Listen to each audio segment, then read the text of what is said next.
The John Birch Society tried to convince Americans in the middle of the last century that the drive to put fluoride in drinking water was a communist mind control plot. The John Birch Society also tried to convince Americans that not only was President Eisenhower a conscious, dedicated agent of the communist conspiracy, but that President Eisenhower's controlling agent in the communist conspiracy, the commie to whom Ike reported for his commie instructions, was his brother Milton. And he looks so nice. The John Birch Society was actually helpful to some very conservative politicians for a while. They supported Barry Goldwater, for example. But at some point, some big-thinking conservatives realized that whatever help conservatives could get from John Birch conspiracy theories riling up the base, it was probably outweighed by people at large associating conservatives with the people who thought the communists were mind-controlling you through the water and the president. You know, some combination of good dental care and Milton Eisenhower. So the John Birch Society got exiled, essentially, from the conservative movement back in the 60s. They had only barely survived out beyond the fringes for decades after that. Until this past year, the conservative movement decided to bring them back into the fold. The John Birch Society was invited to co-sponsor the big CPAC, the Conservative Political Action Conference, in Washington this year. At CPAC, I sat down and talked with them. They were still trying to sell me on the evils of fluoride, I kid you not. But we had a nice time, actually. Just about everybody at CPAC, including the folks from the John Birch Society, were very nice to me. I spent some quality time hanging out with them. I did not learn very much, but we certainly had a pleasant and cordial time. Given our spirited repartee and hate-free jousting, I was surprised when one of our excellent viewers recently brought this to our attention. It's a new 6-page John Birch Society fundraising letter, which has gone out to their supporters. On page 5, it says this, quote, "We know that the other side is watching our growth with alarm. Recently, we were attacked on the air by MSNBC commentator Rachel Maddow. We responded to her time-worn charges online the next day. The third day, she responded to our reply, so we know she and others are monitoring our website. She has stated that one of her goals for 2010 is to eliminate groups like ours from the political scene. To her, we say, lots of luck."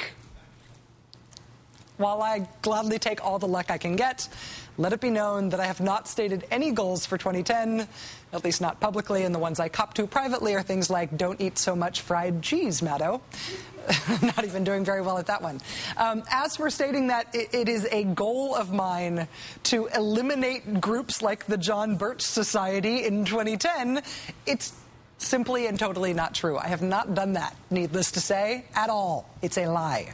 And while I am flattered that the John Birch Society thinks I am powerful enough to threaten them, I'm probably not, unless the enunciation of facts about them is threatening to their existence. But if they're going to make up stuff about me to raise money, I do feel a little left out of the money. Whether it's Republican Senator Scott Brown of Massachusetts or the fluoride's a communist mind control conspiracy folks at the John Birch Society, people apparently feel free to make up stuff that I have not said and not done in order to raise money for themselves now. So I've decided that I want in. We're looking into the possibility of creating a new foundation that will license lies about me to conservative causes and lawmakers, things I haven't actually said, but might be politically remunerative to the right people and groups. I won't let anybody in on the secret that I didn't actually say these things, provided that the conservatives who want to raise money off of me give me a cut of the profits. Then I will send 100% of my take to an apolitical, nonpartisan cause that I think is worthy. Sort of fair, right? I mean, if the John Birch Society is cashing checks by essentially forging my signature on them, and I have no way to stop them from doing that, couldn't I at least get some of the cash? Joining us now is Sam Tannenhouse, editor of the New York Times Book Review and Week in Review, and the author of the book, The Death of Conservatism. Sam, thank you very much for joining us. Oh, good to be here with you, Rachel. Should I be flattered? Well, you're in pretty good company. You mentioned Eisenhower. Everybody mentions Eisenhower. But the Birchers also said that Franklin Roosevelt and Harry Truman were part of the communist conspiracy. It is a tidy and very intellectually high-powered conspiracy. Listen, by the time they were done with Milton Eisenhower, who was talking about him anymore? Is there always somebody in this role for conservative groups of being the boogeyman, or for the John Birch Society in particular? What do you need to be in order to be their boogeyman? Well, that's a good question. What they really hate is the idea of governance itself. Set aside Democrats or even Republicans, it's the idea of governance. Robert Welch, the founder of the John Birch Society founded in 1958, the year after the death of Joe McCarthy, right, yeah. really founded to perpetuate that idea. Pointed out that the word democracy does not appear in the United States Constitution. Democracy itself was a plot, yes. Is the John Birch Society, I know this is a bit of a weird question, it's maybe a little sensitive, is the John Birch Society only being allowed back into conservative circles now, like attending CPAC, co-sponsoring CPAC, because of the death of William F. Buckley? Was he the gatekeeper to keep them out? Well, he was to a large extent. You know, there was a tussle when Bill Buckley got rid of them in the mid-'60s. He made his first foray in 1962 and denounced Welch's theorizing. You know, 90% of the government is controlled by communists and fluoridation of the water and all the rest. Robert Welch, the founder of the Birch Society, the Birch Society. He and Buckley denounced that as drivel. But there were many on the right who actually supported Welch on the principle we're seeing in action today. No enemies on the right.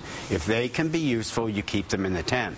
Then by the mid-'60s, as you said before, they'd gotten so far off the grid that Buckley, a guy who kind of trafficked in intellectual circles, particularly in New York, and had a lot of smart liberal friends like Murray Kempton and John Kenneth Galbraith, got a little embarrassed by them.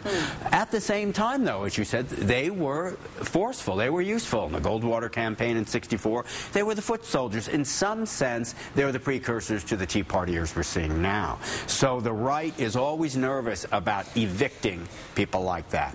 Conspiratorial theorizing is always going to be attractive to a certain segment of people who are energized or more likely enervated by what's going on in politics. The question, though, is once you are the subject of one of their conspiracies, is there any way to argue your way out of it, or are you in a rationality and fact-free zone and all you can do is pretend it's not happening? In fact, you can't do it, Rachel. I was thinking about your very amusing remarks before. Robert Welch actually had a term, Robert Welch, the genius, presiding genius of the John Birch Society. It's called the reverse principle.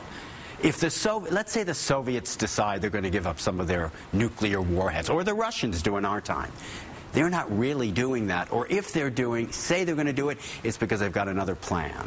So if you say you now want to be embraced by them and you're willing to accept their attacks, and also that you invite them to point out statements you've made that you can prove are lies, I'll say it doesn't matter that they're lies because you're not saying what you really think. So if someone listens really closely to what you've said and what you really mean to say, they've got you every time. What if I raise... No, it'll never work. There's no way around it except to talk about who they are in the bluntest possible terms, I think. But what does it say to you, Sam, that John Birch Society is back after so many years in exile, after conspiracists had to contend with people who were sort of gatekeepers in terms of what counts as mainstream conservatism? What does it mean that the gatekeepers are gone now? Well, it means that it's a movement without serious ideas. Look at poor David Frum. You know, someone who's actually kind of a consequential guy, protege of Buckley himself. Yeah, he hates more me, or less. Oh, he does. Yeah. Well, more or less evicted from the movement. That's right. He doesn't want. I don't know. Maybe he has his own conspiracy about you. Yeah. They all do. But yes, there are no serious ideas left on the right. We see who the great idea people are, the ones who pretend to be, Glenn Beck and Rush Limbaugh and all the rest. This is about as good as it's getting now. So they don't have a Buckley or an Irving Kristol or someone like that to call them out. There's another difference, too, Rachel, is that people like Buckley and Kristol thought part of the job of conservatism was to persuade serious liberals, if not to agree with them, at least to rethink their own ideas, to raise the level of discourse. That's not what the extremists do. Sam Tannenhouse, editor of the New York Times Book Review and Week in Review, author of the book The Death of Conservatism. Sam, it's great to see you. Thank you very much for coming in. My pleasure. Really great to be here.